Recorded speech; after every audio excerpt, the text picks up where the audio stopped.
ఉంటుంది. 62వ పేజీలో లూకాసు వార్త 10వ అధ్యాయము 9 నుండి 11 వచనాలు చదువుకున్నాం. ఏంటంటే చాలామంది ఏం చేస్తారంటే దేవుని రాజ్యాన్ని వెతుకారు. ఎవరైనా ఒక క్వశ్చన్ వేసుకోవచ్చు, రత్న రాజ్యాలు కావాలన్నా వద్దా? అర్థమవుతుందా? వింటున్నారా? రత్నం లాంటి ఏంటి? రత్నాలు తెలుసు కదా, వజ్రాలు, బంగారం, గోల్డ్ ఇలాంటి ఆ రాజ్యం ఒకటి ఉన్నది. తెలుసా? ఎవరికైనా తెలుసా? ఆ రాజ్యం ఒకటి ఉన్నది. ఈ మైక్ ఈ మైక్ అలాగే రత్న రాజ్యములు అన్నది బైబిల్లో ఉన్నది. కనుక ఆ రాజ్యానికి మనం వెళ్ళాలంటే మనం ఏం చేయాలి? హల్లెలూయా. ఇది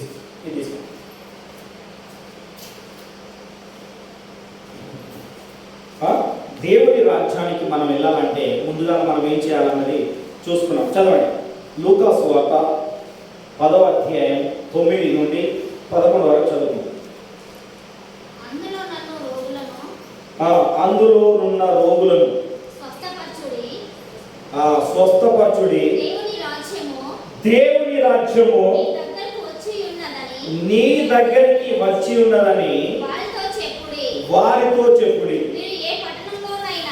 మీరు ఏ పట్టణంలోనైనా ప్రవేశించినప్పుడు వారు మిమ్మును చేర్చుకొనకపోయిన ఎడల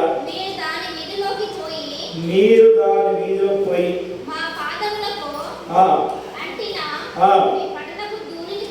ఆ పట్టణపు ధూళిని కూడా మీ యొద్దనే దులిపివేయుచున్నాము. ఆయనను దేవుని రాజ్యము సమీపించి ఉన్నదని తెలుసుకోండి. హల్లెలూయా, హల్లెలూయా. రెండు చేతుల పైకి ఎత్తండి. హల్లెలూయా. మొదట ఏం చేయాలంట? స్వస్థపరచాలి. ఏం చేయాలి? స్వస్థత అన్నది చాలా మందికి కలిగేది. స్వస్థపరిచినా కానీ వాళ్ళు చెప్పినా కానీ వినకపోతే నాకు ఈరోజు అనిపించింది, చాలా మంది ఏంటంటే తాళం తీయకపోయే వరకు చాలా మంది రాలేదు. ఈరోజు ఏం చేయలేదు? తాళం తీయలేదు. ముందుగా తాళం తీయకపోయే వరకు అందరూ చాలా మంది ఏంటంటే చర్చి లేదనుకొని రాలేదు. లేట్గా నేనే వచ్చి తీసే వరకు లేట్ అయిపోయింది. చర్చి తాళం తీసే వరకు. అంటే ఏమనుకుంటున్నారంటే చాలా మంది ఏమనుకుంటున్నారు, ఎక్కడ గొంగలి అక్కడనే. ఎందుకంటే చాలా మందికి భయం ఉంటుంది. స్వస్థత కలుగుతున్నది, ఎవరి ద్వారా కలుగుతున్నది, ఎక్కడ కలుగుతున్నది అన్నది వాళ్ళకి తెలుసు కానీ వాళ్ళు ఏం చేస్తున్నారంటే చెప్తే వినట్లేదు. అంటే దేవుని రాజ్యానికి వారసులుగా అవ్వడానికి వాళ్ళు ఇష్టపడట్లేదు. ఏమి ఇష్టపడతలేదు. కనుక ఏం చేయమంటున్నాడంటే పరిశుద్ధ గ్రంథంలో వాళ్ళు వింటలేరు కనుక వాళ్ళనైతే స్వస్థపరిచినవు, నువ్వు చేసినావు, కానీ వాళ్ళు వింటలేరు కనుక ఏం చేయాలంట? నీ కాలుకున్న దుమ్మి దులిపేసుకోవాలి. బైబిల్ లేఖనం చెప్తుంది. హల్లెలూయా. నేను అందుకని ఎవరైనా చెప్తే వినకపోతే ఏం చెప్తాను? ఇంకోసారి చెప్తాను. చాలా మందికి తెలియదు, మరి మాస్టర్ గారు ఎందుకు చెప్తలేడు, వాళ్ళు ఎందుకు వస్తలేరు అని అడుగుతలేడు అని చాలా మందికి తెలియదు. నేను అడగను ఎందుకు ఎరికేనా, వాళ్ళకి నేను ఏమిచ్చినా యేసు ప్రభు నాకు ఏదైతే దయచేసిందో ఆ దాన్ని వాళ్ళకు దయచేసిన నేను, దాని ద్వారా వాళ్ళు స్వస్థ పొందుకున్నారు. యేసు ప్రభు ద్వారా వాళ్ళు స్వస్థత పొందుకున్నారు. కానీ ఏం చేస్తున్నారు? దాన్ని నిలకడగా ఉంచుకోవట్లేదు. చాలా మంది ఏం చేస్తున్నారు? నిలకడలో ఉంచుకోవట్లేదు. నిలకడ అనేది చాలా ఇంపార్టెంట్. దేవుని రాజ్యంలో చేర్చుటకు ఏంటంట? చాలా ఇంపార్టెంట్. అందుకని ఏమంటుంది పరిశుద్ధ గ్రంథం ఏం చెప్తుంటే, వాళ్ళకి చేర్చుకుంటా లేరనంటే ఏం చేస్తున్నారు? చేర్చుకుంటా లేరు కనుక ఏం చేయాలా? దుమ్ము దులిపేయాలా. దేవుని ధర స్వస్థత పొందుకుంటావు, దేవుని ధర అన్నీ ఉంటావు, దేవుని ధర మంచి ఆరోగ్యాన్ని పొందుకుంటావు. ఆదివారం రాగానే ఏం చేస్తావు? పనులు విస్తారమైన పనులు పెట్టుకుంటారు. హల్లెలూయా. ఆదివారం రాగానే ఏం చేస్తారంటే ఇన్ని రోజులు ఇచ్చిన బట్టలు అన్నీ తీసుకొచ్చి ఏం చేస్తారు? ఓ మూటేసుకుంటారు. బట్టలు పెట్టుకున్నాక చర్చికి పోతారు. ఏమనుకుంటారు? నువ్వు వారం రోజుల బట్టలు ఆదివారం మూటేసుకుంటే అప్పటి వరకు చర్చ అయిపోతుందా? చర్చ ఉంటుందా? నువ్వు బట్టల మీద నీ సమయం పడుతుంది. ఏమవుతుంది? దేని మీద పడుతుంది? బట్టల మీదే నీ సమయం పడుతుంది. అయిపోయే వరకు మనం ఇక్కడ అయిపోతుంది. ఆమె ఆశీర్వాదం ఇచ్చేస్తాం. హల్లెలూయా. అయ్యా నాకు పనులంగా అయిపోయే వరకు చర్చ అయిపోయింది. ఏమైపోయింది? చర్చ అయిపోయింది. హల్లెలూయా. ఎప్పుడే ఇట్లా మాట్లాడతారు. వాళ్ళు వచ్చి మాట్లాడడానికి వచ్చి 10 నిమిషాలు మాట్లాడతాం. 10 నిమిషాలు మాట్లాడి తర్వాత వస్తాను. మాట్లాడుతున్నా విస్తారమైన మాటలు పెరుగుతున్నా టైం కూడా తెలియదు. మాట్లాడుకుంటూ వెళ్తానంటే ఎంత దూరం వెళ్ళాగానే ఏం కాదు. ఒక కోడ్ ఉన్నది, మాట్లాడుకుంటూ వెళ్తున్నాం అనుకో, ఎంత దూరం నడిచినా కానీ మనకు తెలియదట. ఎన్ని కిలోమీటర్లు నడుస్తున్నామో తెలుస్తుందా? విన్నారా ఈ మాట చెప్పినా? అవునా కదా? అందుకని ఏమంటున్నాడంటే దేవుడు ఏమో చెప్తున్నాడంటే నేను నువ్వే అనుభవించాలి. ఎవరిది వాళ్ళే అనుభవించాలి. నా దగ్గర మాత్రం ఏమున్నదంటే రత్న రాజ్యములు కలిగి ఉన్నది. హల్లెలూయా హల్లెలూయా. ఎట్లా ఉన్నదంటే చిన్న బిడ్డలు ఏ విధంగా అంటే చిన్న పిల్లలు ఏం చెప్తారు వింటారు. మనం ఏది నేర్పిస్తామో, ఏ పద్ధతిలో పెంచుతామో పెద్దగా అవుతుందంటే అదే పద్ధతిలో పెరుగుతారు. హల్లెలూయా. మనం వాళ్ళు చిన్నపిల్లలు చిన్నప్పుడు వాళ్ళని చర్చికి తీసుకోవాలి వస్తున్నాం అనుకో, ఏం చేస్తారు? పెద్ద అయ్యాక కూడా చర్చికే వస్తున్నాడు. ఏదైనా బయటికి గుడి తీసుకుపోయినాం అనుకో, ఆ గుడికే వెళ్తున్నాడు. అవునా కదా? వాళ్ళు ఏం చేయమంటే చిన్నప్పుడు అరే దండం పెట్టు అంటున్నారు. అవునా కదా? ఏం చెప్తే అది చేస్తారు.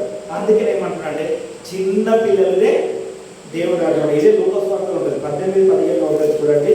అందుకని ఏమంటున్నాడంటే ఇక్కడ మొదట ఏమన్నా లూకాసు వార్తలో ముందుగా ఈ 10-11 ఏమన్నా అంటే నువ్వైతే చెయ్యి, ముందు స్వస్థపరచు, వారికి ఏ బాధ ఉన్నదో ఏ కష్టం ఉన్నదో ఆ కష్టం పోవడానికి నువ్వు ప్రార్థన చేయి. కానీ అయినా వాళ్ళు చేసినప్పుడు నిన్ను చేర్చుకోకపోతే నీ పాదాల దుమ్ము అక్కడే దులిపేయి. ఇక తర్వాత చూసుకునేది నేను. ఎవరు చూసుకుంటా అంటాడు? దేవుడు నేను చూసుకుంటా. ఇక తర్వాత ఏమనుకుంటున్నారు కానీ దేవుడిని మర్చిపోతే దేవుడు కొట్టే దెబ్బ తట్టుకోలేరు. ఇక ఏం చేస్తారంటే తట్టుకోలేరంటే ఇప్పుడైతే నీ మీద ఏమైనా ప్రేమ కనికరం ఉంటే కొంచెం చూపిస్తా ఉంటాడేమో, నీకు తెలుస్తుంటాడేమో, కానీ తర్వాత ఏం చేస్తాడు కదా పూర్తిగా ఈ భూలోకం మీదే లేకుండా శాశ్వతంగా నిర్మూలన చేస్తారు. హల్లెలూయా. నీ ఆయుష్ తీరక ముందుకే ఏం చేయక ముందుకే నీ ఆయుష్ తీరక ముందుకే దేవుడు ఏం చేసినంటే ఆయుష్ తగ్గించుడు. ఆది కాలంలో ఒక మాట ఉంటుంది ఏంటంటే 120 సంవత్సరాలు పెట్టినాడు. ఎన్ని సంవత్సరాలు పెట్టిండు? ఇక మనిషిని కాలము 120 సంవత్సరాలు. ఒక మాట చూసుకున్నాం ఆది కాలంలో చూడండి, 3వ అధ్యాయం. హల్లెలూయా.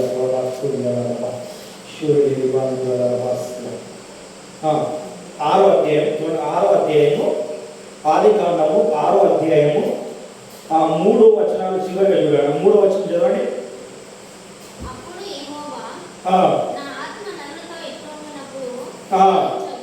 ఎప్పుడు పడ్డ అప్పుడు నరులతోనే వాదించదు కదా ఆత్మ. ఒకసారి చెప్పిన నేను ఒకసారి నా రాజ్యంలోకి రావడానికి, అరే బాబు నేను నీకు కావాల్సినది, నీకు ఆరోగ్యం లేకపోతే ఆరోగ్యం ఇచ్చిన, నీకు ఆయుష్ లేకపోతే ఆయుష్ ఇచ్చిన అనగా ఇక ఊకే నేను నీతో మాట్లాడను, ఊకే నీతో వాదించను. నరులతో ఎల్లప్పుడూ వాదించదా? వారు తమ అక్రమ విషయంలో నరమాత్రులై ఉన్నారు, అయినను వారి దినములు 120 ఏళ్ళు. ఎవరన్నా బతుకుతారా? 120 ఏళ్ళు బతుకుతారా? ఎక్కడ ఒక నిండా బతుకు ప్రపంచంలో ఎవరో ఒకరు 100 ఏళ్ళు పుట్టిరు, 100-110 ఏళ్ళు 120 ఏళ్ళు అంటాం. ఎక్కడో కాడ వింటాం, ఏదైనా న్యూస్లో కానీ ఏదైనా ఫోన్లో కానీ ఎక్కడో కాడ చూస్తాం. కానీ ఎవరైనా బ్రతుకుతున్నారా? ఎందుకు బ్రతుకుతలేరు? దానికి రీజన్ ఏంటో చెప్పనా? నేను చెప్పనా? అరే బాబు నువ్వు స్వస్థత పొందుకున్నావు, నువ్వు ఆరోగ్యం పొందుకున్నావు, అన్ని మేలు పొందుకున్నావు, కానీ నన్ను మర్చిపోయినావు కనుక నేను ఏం చెప్తాను? నేను ఊకే నీతో వాదించను, ఊకే నిన్ను హెచ్చరించను. ఏం చేయను? ఊకే హెచ్చరించను. కొన్ని విషయాలు అంటున్నాడు దేవుడు, హెచ్చరించడు అస్సలకే ఒకటేసారి. అందుకని ఏమంటారు? నా ఆత్మ నరులతో ఎల్లప్పుడూ వాదించదు. నీ పని నువ్వు చూసుకుంటావు కదా, అదే పని చూసుకో, అలానే ఉండు, అక్కడికే కిందికి పో. ఇక నువ్వు నా బిడ్డగా ఉండడానికి నువ్వు ఇష్టపడతలేవు, నా బిడ్డగా రావడానికి నువ్వు ఇష్టపడతలేవు, నాతో ఉండడానికి నువ్వు ఇష్టపడతలేవు కనుక నువ్వు ఎక్కడ ఏదైతే కోరుకుంటున్నావో, ఏ నాశనాన్ని అయితే కోరుకుంటున్నావో అక్కడికే వెళ్ళిపో. హల్లెలూయా. అందుకని ఏమంటున్నానంటే, అందుకనే సేవకునికి ఏం చెప్తారంటే, నువ్వు అక్కడ చెప్పినప్పుడు ఇల్లేదా దుమ్ము దులిపే. హల్లెలూయా. అందుకని నేను చెప్పినప్పుడు ఎవరైనా వినకపోతే నేను అందుకని నేను ఎవరిని అడగను. కొద్ది మందికి మాత్రం ఫోన్ చేస్తాను, నాకు ఇష్టమైన వాళ్ళకి మాత్రం అరే ఎందుకు రాలేదమ్మా, ఎందుకు వచ్చిందో ఎందుకని అందుకే నేను కొద్ది మందికి ఫోన్ చేస్తాను. అమ్మ ఫోన్ స్విచ్ ఆఫ్ అని వేసుకో, బయటకు వెళ్ళలేదు, ఓకేనా? అది అందుకని ఏ విధంగా ఉండాలంటే చిన్న బిడ్డల వలె. 18 లూకాసు వార్త చూడండి, లూకాసు వార్తలోకి వెళ్ళిపోదాం చూడండి. లూకాసు వార్త 18:17 చూడండి.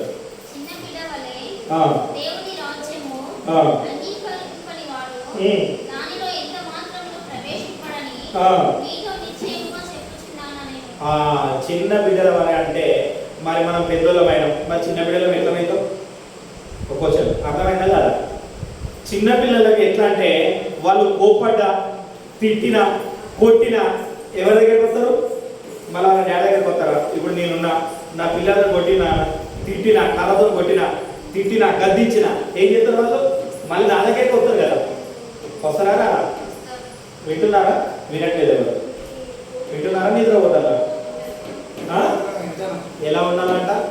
చిన్న పిల్లల వారే గద్దించిన బుద్ధి చెప్పిన ఏదైతే ఎవరి గురించి, వాళ్ళ మంచి గురించి, హల్లెలూయా, మన మంచి గురించి అనుకొని చిన్న పిల్లల మనస్తత్వము కలిగి ఏం చేయాలంట, అంగీకరించిన వాడు మాత్రమే ఎక్కడుంటారు, దేవుని రాజ్యంలో ప్రవేశించుటకు యోగ్యులు. హల్లెలూయా. ఎవరు యోగ్యులు? మరి మన మనసు మన మనస్తత్వాలు ఏ విధంగా ఉండాలి? మరి అయ్యా మరి నాకు 30 సంవత్సరాలు ఉన్నాయి, నాకు 40 సంవత్సరాలు ఉన్నాయి, మరి నీ చిన్న పిల్లల వల్ల ఎలా ఉంటా? అవునా కదా? ఉంటామా? ఉండాలంట.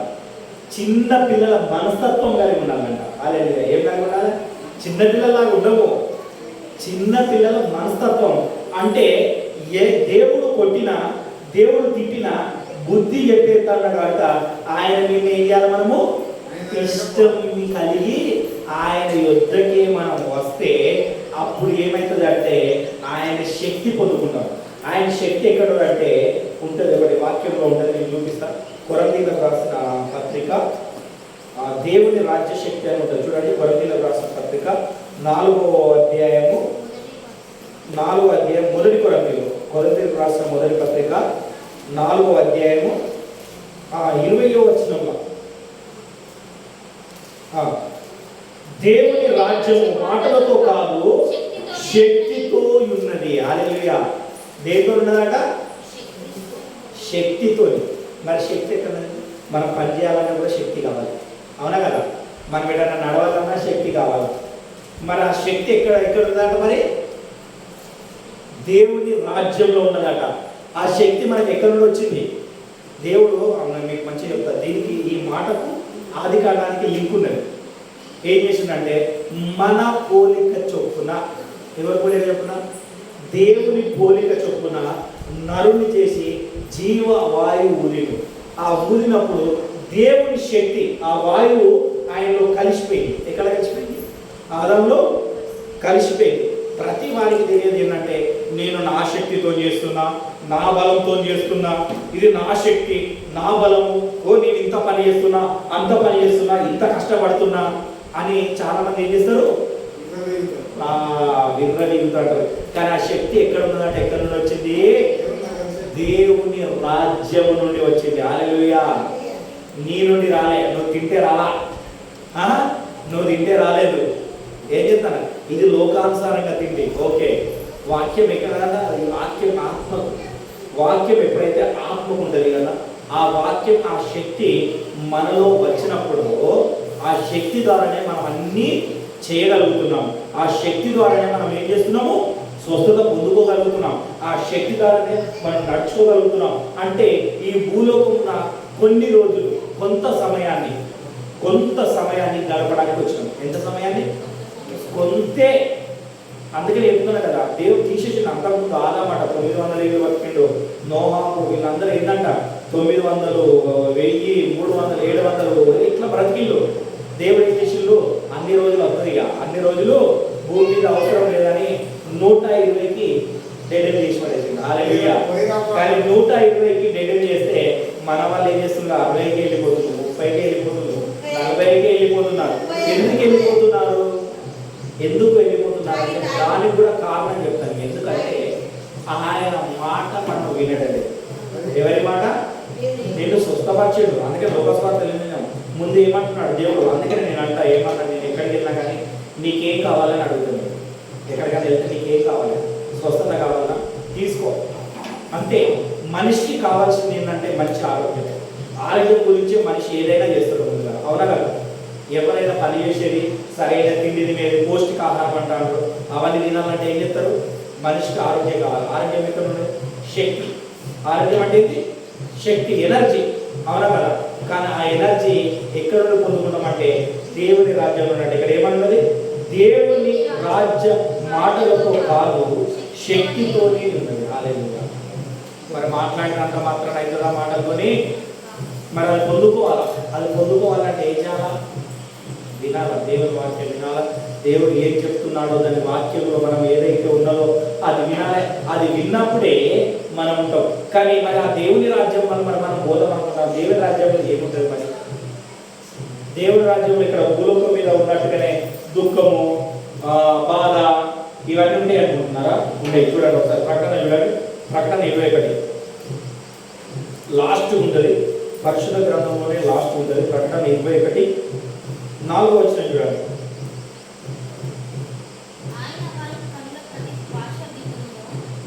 ఆయన వారి కన్నుల ప్రతి బాష్ప బిందును తుడిచివేయును, మరణమిక ఉండదు, దుఃఖమైనను ఏడ్పైనను వేదనైనను ఇక ఉండదు, మొదటి సంగతులు గతించి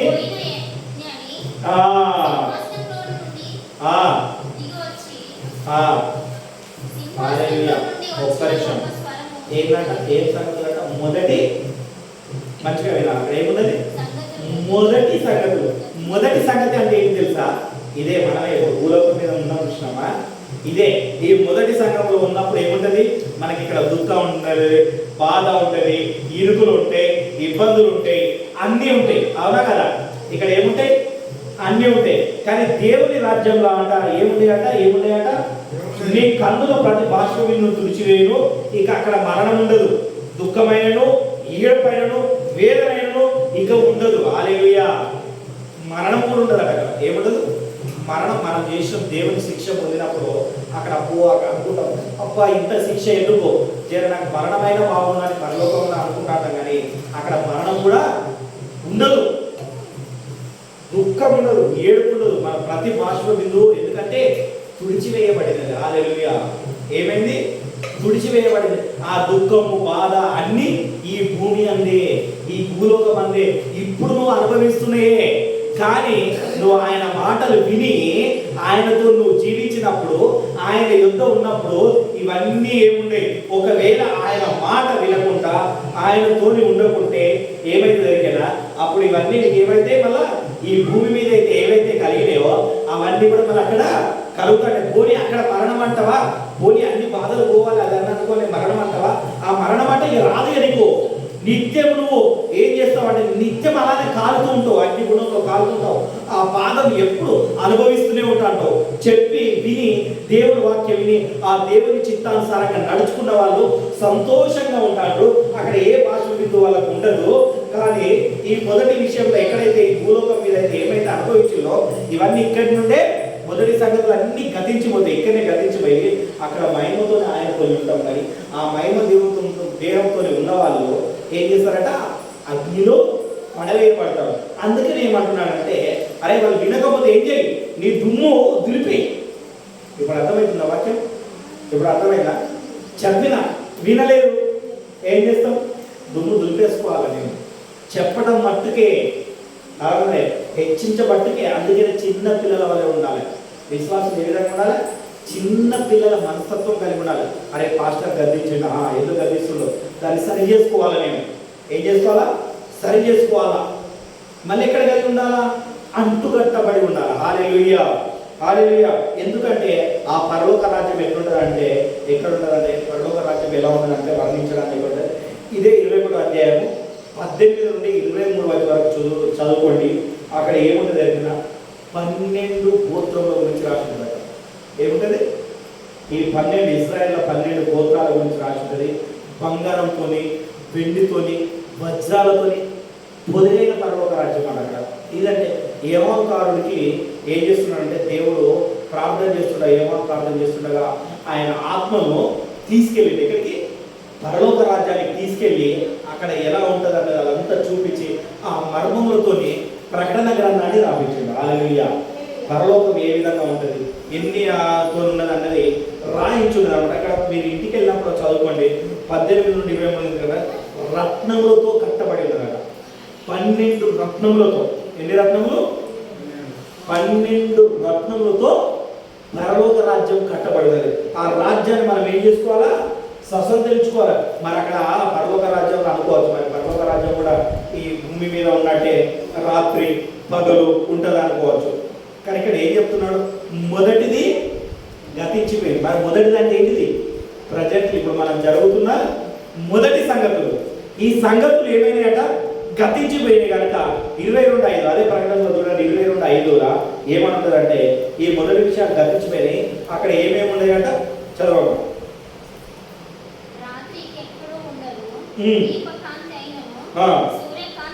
రాత్రికి ఎప్పుడు ఎన్నడైనను ఉండదు, దీపకాంతి అయినను సూర్యకాంతి అయినను వారికి అక్కర లేదు.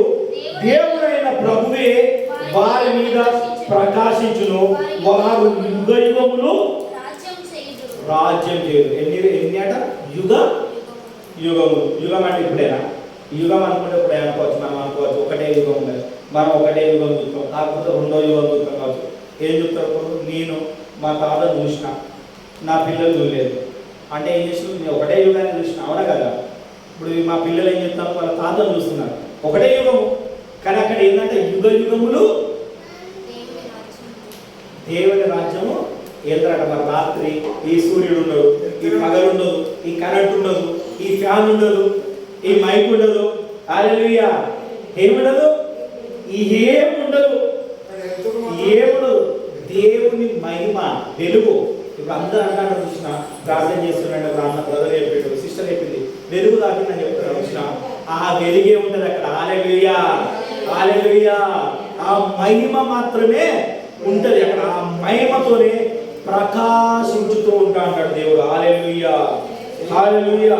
అందుకనే మనం ఏం చేసుకోవాలి? మొదట ఇప్పుడు చెప్పినప్పుడు ఈ యుగంలో దేవుడు మనతో ఏదైతే చెప్తున్నాడో దాన్ని మనం ఏం చేసుకోవాలా? మనము స్వతంత్రించుకోవాలి. చివరిగా మీకు కొన్ని మాటలు చెప్పి నేను ముగించాలనుకుంటున్నా. ఇదే ప్రకటన 7వ అధ్యాయం చూడండి. ప్రకటన 7వ అధ్యాయం 14 నుండి చదవండి.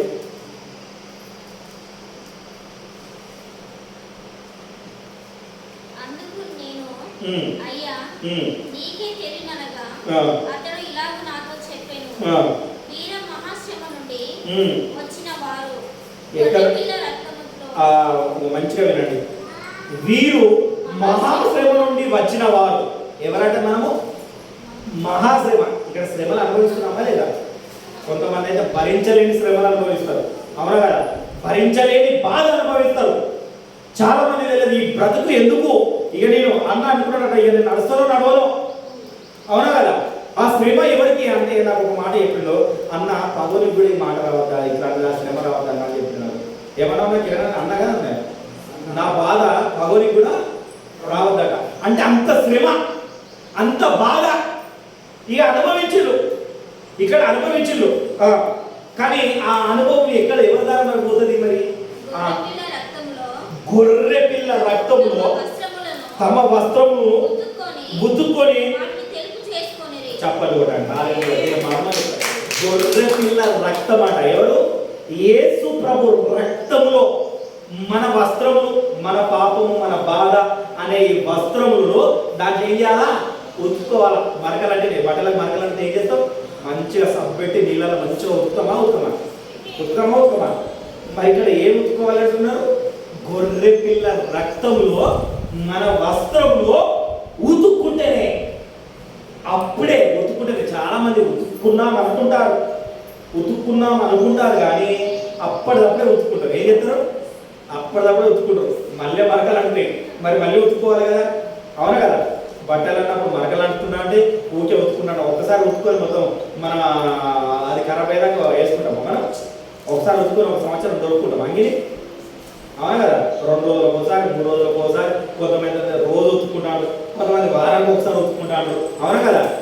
మరి మనం ఏం చేయాలి? మరి ఆ ఉతుక్కుంటున్నారు అందరూ ఏం చెప్తున్నారు? గతం నాకు స్వస్థత పొందింది, నాకు మంచిగా ఉన్నది, ఇక నాకు దేవుడు అక్కడ లేదు. మంచిగా ఉంటే దేవుడు గుర్తురాడట, బాధ అంటే మాత్రమే దేవుడు గుర్తొస్తాడు, అవునా కదా? అందుకని ఏం చెప్తాడు?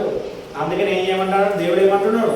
నీ దుమ్ము, నీ కాలి దుమ్మును దులిపే అవసరం లేదు, నేను చెప్పినా, అవునా కదా? 10-11 చూడండి ఒకసారి, మరోసారి లూకా సువార్త తీయండి. తీయండి, మీకు అర్థం కావాలి. లూకాసు వార్త 10వ అధ్యాయం మళ్ళీ ఒకసారి చూడండి. 11వ వచనం చూడండి. 10-11 చూడండి. మీరు ఏ పట్టణంలోనైనా ప్రవేశించినప్పుడు వారు మిమ్మల్ని చేర్చుకోలేకపోయిన ఇప్పుడు చేర్చుకుంటానా? మరి చెప్పినప్పుడు చేర్చుకుంటానా? చెప్పిన రాంగంటే వస్తున్నా చేర్చుకుంటలేరు, చెప్తే వస్తలేరు. అవి మేలు జరిగినా రమ్మంటే వస్తున్నా వస్తలేరు. ఎక్కడ మనం ఏం చెప్తారు అడిగినా, ఎక్కడ ఇంకా మేలు జరుగుతుందో అని పోతుంటాడు. ఏం చెప్తాడు? ఇంకా నాకు ఎక్కడ మేలు జరుగుతుందో, ఎక్కడ ఇంకేం జరుగుతుందో అని ఏం చెప్తాడంట, పరిగెత్తుతున్నా అంటారు. అందుకని అట్లా పరిగెత్తే వాళ్ళ గురించి మనం బాధపడకుండా ఏం చేయాలంట, మన కాలుకున్న దుమ్ము అక్కడనే దుంపేసుకోవాలి. నాకు అవసరం లేదు. ఒకటే మాట, ఏం చేయాలి? నేనైతే అదే మాట అంట. నేనైతే ఈ వాక్యాన్ని బాగా పాటిస్తాను. నాకు ఈ వాక్యం అంటే చాలా లైక్. ఎందుకంటే ఎందుకు ఈ మాట చెప్తున్నానంటే, మత్తయి సువార్త 24:35 చూడండి, ఒకసారి చూడండి. ఈ వాక్యం నాకు ఎందుకు చాలా ఇష్టం అని నేను చెప్తాను. చూడండి, మత్తయి 24:35.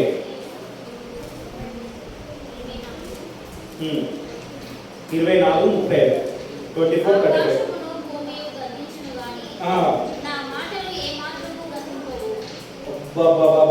ఏంటంట? ఆకాశము భూమి గతించిపోతే అంటే ఆకాశం గతిస్తుంది, ఈ భూమి కూడా గతిస్తుంది. ఉన్నది బైబిల్లో కూడా ఉన్నది. మళ్ళీ కూడా ఆదికాండంలో ఉంటుంది. మళ్ళీ ఒకసారి భూమి గతించిపోతుందట. గతించిపోతుంది. కానీ నా మాటలు, ఎవరి మాటలు? దేవుని మాటలు. మరి ఇక్కడ ఏం చెప్తున్నాడు దేవుడు? ఆయన చెప్తున్నప్పుడు వదిలేసాయి, నువ్వు కాలు దుమ్ము దులిపేసుకో. ఆయన ఎక్కడెక్కడికో పరిగెత్తా అంటాడు. ఎక్కడ స్వస్థత జరుగుతుందా, ఎక్కడ జరుగుతుందా, ఇంకెక్కడ మేలు జరుగుతుందా అని ఏం చెప్తా అంటాడు. ఊరికే పరిగెత్తుతుంటాడు. జీవితం మొత్తం పరిగెత్తుతూ ఉంటాడు. అవునా కదా? హల్లెలూయా. ఏం చేస్తాడు? తండ్రిని వదిలిపెట్టి ఏం చేస్తాడంటే ఇంకేం చేస్తాడు? దత్తపుత్ర ఆత్మ గురించి చూపుతాడు. ఏమని స్వార్థలు ఉంటుందంట. ఏంటంట? ఆత్మ కాకుండా చాలా మంది ఏం చెప్తారంట, దత్తపుత్ర ఆత్మ గురించి చూపుతాడంట. ఏమవుతుంటారు? దత్తపుత్ర ఆత్మ అన్నారు. అవునా కదా? అంటే ఏంటి అంటే ఏమంటారంటే, నీవు కన్న వాళ్ళని వదిలిపెట్టి ఏంటంటే పెంచుకున్న వాళ్ళ దగ్గరికి పోవడం అనమాట. మరి ఎక్కడ ఎవరికి ఎక్కువ విలువ ఉంటుంది? కన్నవాడికి ఉంటుందా విలువ, పెంచుకున్న వాళ్ళకి ఉంటుందా? ఇప్పుడు నా కొడుకుని ఇచ్చిన, నా కొడుకుని నాకు పుట్టిండు, నేను ఇచ్చిన, నేనేం చేసిన, అన్నకు పెంచుకోమని ఇచ్చిన. ఇప్పుడు అధికారం ఎవరికి ఉంటుంది? ఎవరికి ఉంటుంది? నాకు ఉంటుంది. ఇద్దరం మేలు చేసుకోవడమే. వాడికి ఇద్దరం ఏం చేసినా కానీ ఏది కావాలన్నా కానీ నేనైనా ఇస్తా, లేకపోతే ఆయన పెంచుకోవడానికి ఉన్నాడు కానీ ఆయన ఇస్తాడు. అవునా కదా? ఇద్దరం ఏది కావాలో ఇస్తాము. కానీ అధికారం ఎవరికి ఉంటుంది? రైట్, ఎవరికి ఉంటుంది?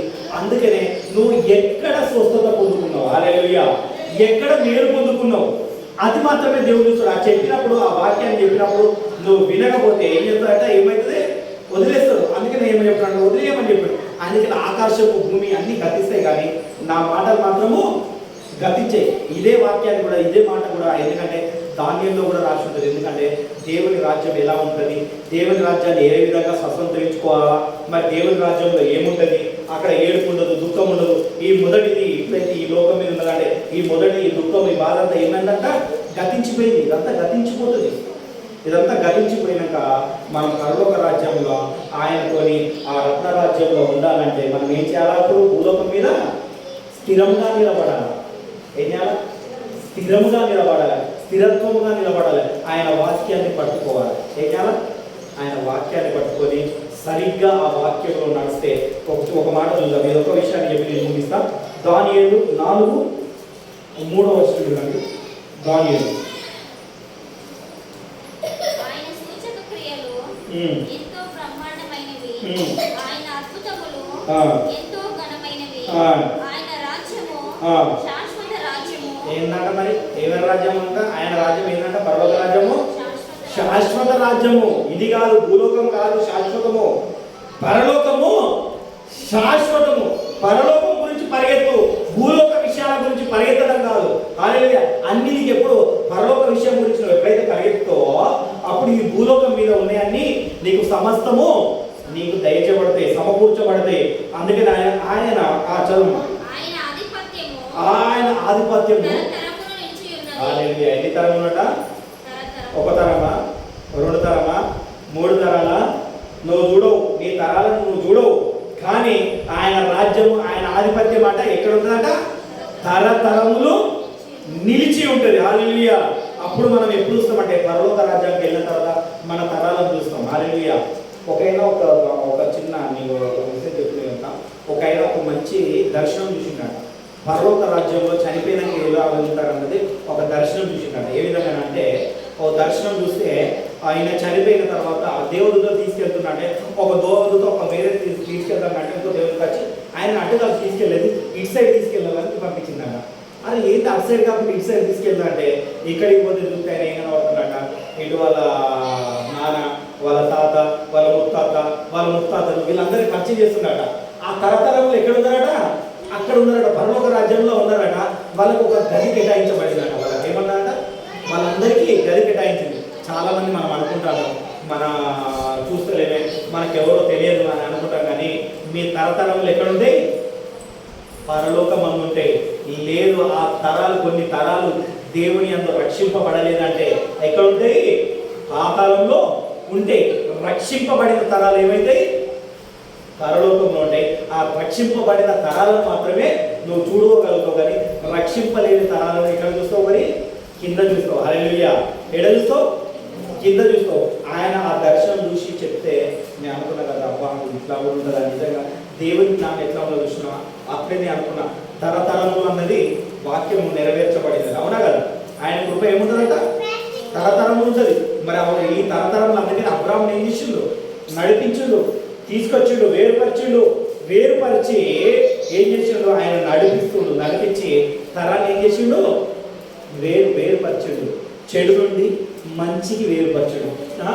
వెలుగు చీకటిని ఏ విధంగానైతే వేరుపరచడో చెడును మంచిని వేరుపరచడు కనుక మనం ఏం చేయాలంటే ఈ మంచిలో ఎప్పుడైతే మనం ప్రవేశిస్తామో, మనం దేవుని మాటనైతే ఎప్పుడైతే మనం వింటామో అప్పుడు మనం ఏం చేసుకుంటామో, మనము దేవుని రాజ్యాన్ని స్వతంత్రించుకుంటాం. మనతో పాటు మన పిల్లలు, మన తరతరములు కూడా ఏం చేస్తాయట, స్వతంత్రించుకుంటాయి. ఆయనతో మనం కూడి ఉంటాం కనుక మనం ఏం చేయాలి, మనము ఆయన రాజ్యాన్ని స్వతంత్రించుకోవాలి. ఆయన రాజ్యాన్ని స్వతంత్రించుకోవాలంటే మేలు పొందుకోగానే ఏం చేయాలి, మన ఇంటికాడ ఉండాలి. అంతేనా, మేలు పొందగానే ఇంటికాడ ఉండాలా, దేవుని యుద్ధం కావాలా. ఎన్ని మేలులు వచ్చినా, ఎన్ని బాధలు వచ్చినా, ఎన్ని ఇరుకులు ఇబ్బందులు ఉన్నా కానీ మనం ఏం చేయాలి, మనము ఆయనతో నడుచుకున్నాను. అందుకనే ఇరుకులు ఇబ్బందులు ఎదురైనా కానీ మనం ఎప్పుడైతే ఆయన చూస్తామో, యోగులాగా ఆయన ఎంత బాధ వచ్చినా, ఎంత కష్టం వచ్చినా ఆయన వైపు ఎప్పుడైతే మనం చూస్తామో అప్పుడే మనం ఏం చేయగలుగుతామో, ఆయన రాజ్యంలో మనం ప్రవేశించగలుగుతాము.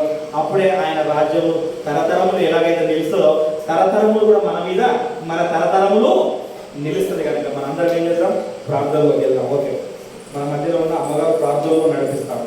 అందరూ